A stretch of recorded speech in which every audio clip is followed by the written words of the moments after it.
बोलो सच्चिदानंद भगवान की जय, सनातन धर्म की जय। परम विरागी वो है जो तीनों गुणों को तिनके की तरह छोड़ता है। वो आए और जाए, जो किसी कल्पना में बंधा नहीं है और किसी अवस्था में बंधा नहीं है, जो तीनों गुणों का साक्षी है और विटनेस है। तुम तो ऐसे हो कि जागे हुए भी चुनाव करते हो और ध्यान में भी चुनाव करते रहते हो। तुम बोलते हो कि ध्यान में भगवान नहीं दिखते। यदि भगवान दिख जाएंगे तो क्या हो जाएगा? बाद में भगवान नहीं दिखेंगे तो बोलोगे कि भगवान नहीं दिखे। जो भी देखोगे ये गुणों का ही कार्य होगा। भगवान कृष्ण ने अर्जुन को कहा कि बहुत कम लोग ही मुझे तत्व से जानते हैं, मुझे मानते भी है पर जानते नहीं है। यद्यपि ऐसे भी भगवान हैं जिनको देखकर तुम भक्त रहोगे, उनसे शांति भी मिलेगी, आनंद भी मिलेगा। उदाहरण के लिए, जो पति को पाकर पत्नी हो जाती है, स्त्री को देखकर आदमी पुरुष हो जाता है, स्त्री नहीं।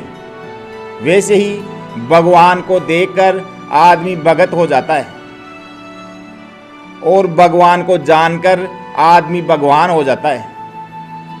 एक पारस वो है जो लोहे को सोना बनाती है, पारस नहीं। एक भगवान वो है जिन्हें देखकर हम भगत बन जाते हैं, भगवान नहीं। जिनके पास रहने से भगत बन जाते हैं, जिनसे शांति और आनंद मिलता है, लेकिन भ्रम दूर नहीं होता है और ज्ञान नहीं होता है। उसी भगवान को जब हम तत्व से जान जाएंगे तो भगवान हमारे से अलग नहीं रहेंगे। तुम भगवान से अलग नहीं रहोगे।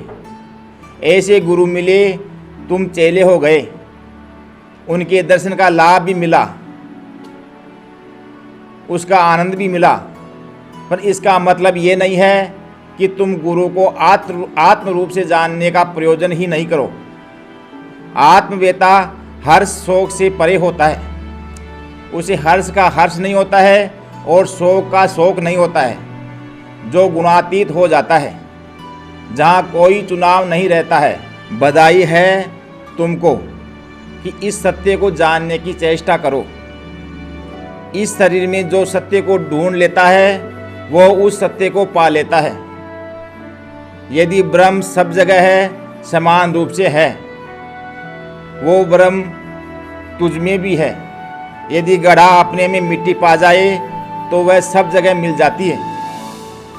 यदि परमात्मा तुम में है, या तो कहो कि तुम में नहीं है। जो परमात्मा सब में है वो तुम्हें अपने में मिल जाए तो समझो कि सब में मिल गया। परमात्मा को पाने की दो प्रक्रिया है।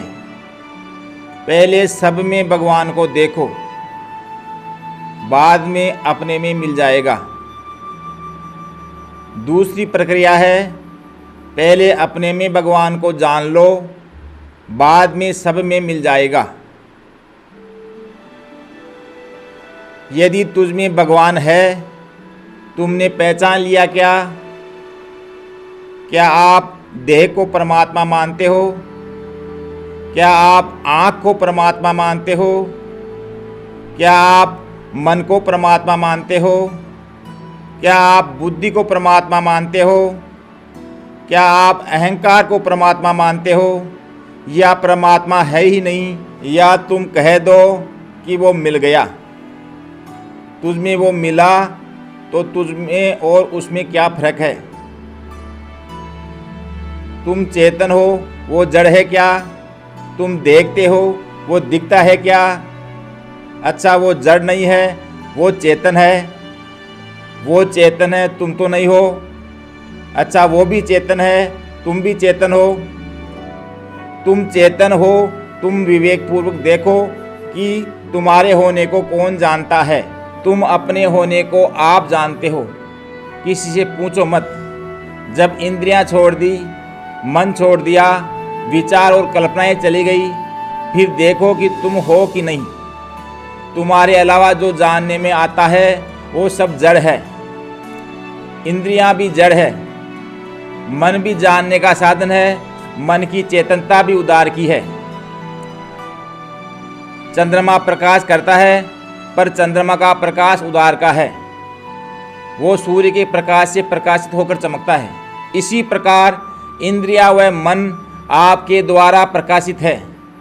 आत्मा स्वयं प्रकाशित है, उसको किसी दूसरे के प्रकाश की जरूरत नहीं है। इस प्रकार इंद्रियां व मन आपके बिना प्रकाश नहीं करती। इंद्रियों के बिना कुछ भी प्रतीत नहीं होता।